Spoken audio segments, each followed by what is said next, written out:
आने वाले दिनों में हरीम की जिंदगी और भी ज्यादा व्यस्त हो गई। अब उसकी सुबह क्लासेस से शुरू होती, दोपहर रिहर्सल में गुजरती और शाम दोस्तों के साथ हंसी मजाक में ढल जाती। वह खुद हैरान थी कि वह इतनी तेजी से कैसे बदल रही है। जो हरीम कभी चुपचाप रहती थी, अब वह स्टेज पर खुलकर बोलने लगी थी। ड्रामा सोसाइटी की पहली रिहर्सल में वह थोड़ी घबरा गई। डायलॉग याद करने में दिक्कत हो रही थी और कभी कभी उसकी आवाज़ कांपने लगती। लेकिन सीनियर मेंबर्स ने उसे तसल्ली दी और कहा, गलतियां सब करते हैं, सीखना ही असली कामयाबी है। यह बात हरीम के दिल में उतर गई। अब वह रोज आईने के सामने खड़े होकर प्रैक्टिस करती। मुस्की भी उसके पास आकर बैठ जाती और उसकी बातें ध्यान से सुनती रहती। हरीम हंसते हुए कहती, मुस्की, तुम ही मेरी सबसे बड़ी फैन हो।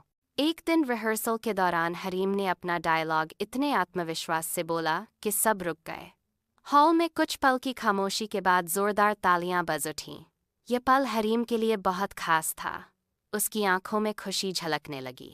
अब दोस्त भी उसकी तारीफ करने लगे थे। मरियम ने कहा, हमें पहले से ही पता था कि तुम कुछ खास करोगी। कुछ दिनों बाद ड्रामे की तारीख का ऐलान हुआ।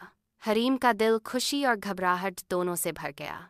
वह जानती थी कि स्टेज पर खड़े होकर सबके सामने परफॉर्म करना आसान नहीं होगा, लेकिन अब वह पीछे हटने वाली नहीं थी।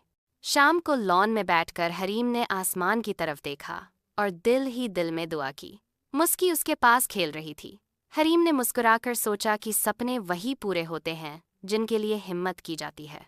यह सफ़र अभी शुरू हुआ था, लेकिन हरीम को पूरा यकीन था कि वह अपने सपनों तक ज़रूर पहुंचेगी। अगला हिस्सा देखने के लिए चैनल को सब्सक्राइब करें।